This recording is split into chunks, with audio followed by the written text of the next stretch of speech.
Сәлеметсіздер ме, балалар? Бүгінгі біздің тақырыбымыз Берел қорымдары. Бұл сабақтан біз нені білеміз? Берел археологиялық ескерткіштерінің құрылысы мен танысамыз. Зерттеу сұрағымыз: Берел қорымынан табылған олжалардың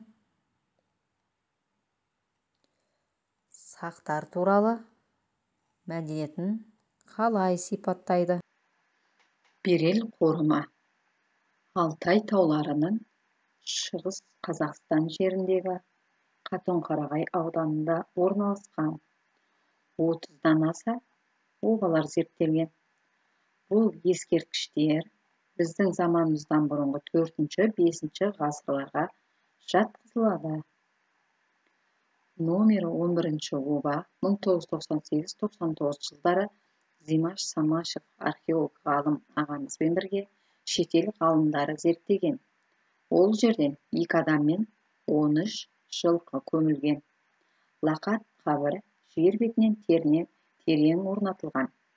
Сыртқы аласы үйіндіге тек тастарды ғана қалаған. Мәңгі тоң қабаты. Салтанатты жерлеу ғұрпы жоғары билік иесі көсем, я болмаса патша болуы мүмкін деген болжам айтады.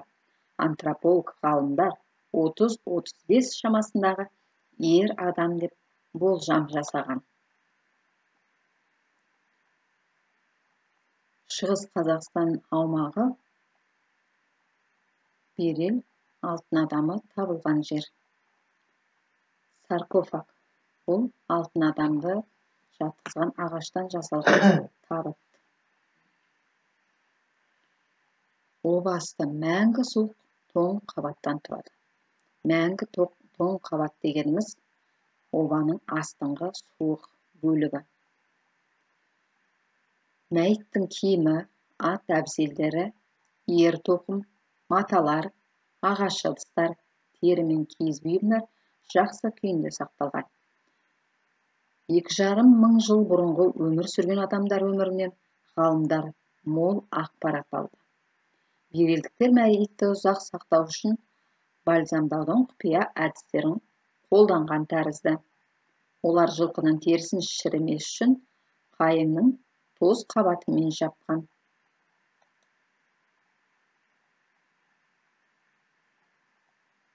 Бұл Берел қорғандарының қазу жұмысы кезіндегі суреттері. Тесті тапсырып көрейік. Саркофаг дегеніміз не болды? А нұсқасы: мәйітті терең қабатта жерлеу. Ә нұсқасы: обаға кіретін дәліз. В нұсқасы: мәйітті жерлеген қимағашты табыт. Екінші: Берел обасын кім зерттеді және зерттелген жылы? А нұсқасы: 1969 жылы Кемел Ақышев. Ә нұсқасы: 1967 жылы Әбдеш Төлеубаев. В нұсқасы: 1998-99 жылы Зимаш Самашев. Берел адамның жасы нешеде? А нұсқасы: 17-18 жас, 4-3 ғасырға жатады. Ә нұсқасы: 40 жас, 2 ғасырға. В нұсқасы: 30-35 жас, біздің заманымызға дейін 5-4 ғасырларда өмір сүрген. Жауабын комментарийге қалдырамыз.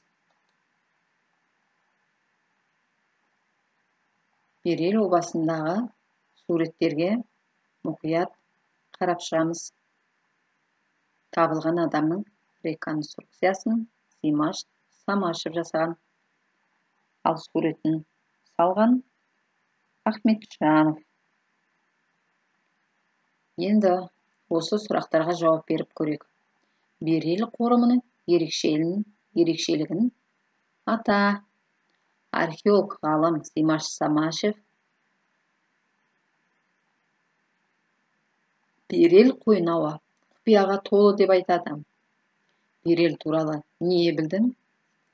Неліктен берелдіктер мәйіттер мен жылқылардың денесін ұзақ сақтап қалғысы келді деп ойлайсың?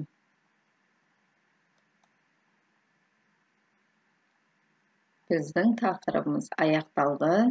Сау болыңыздар.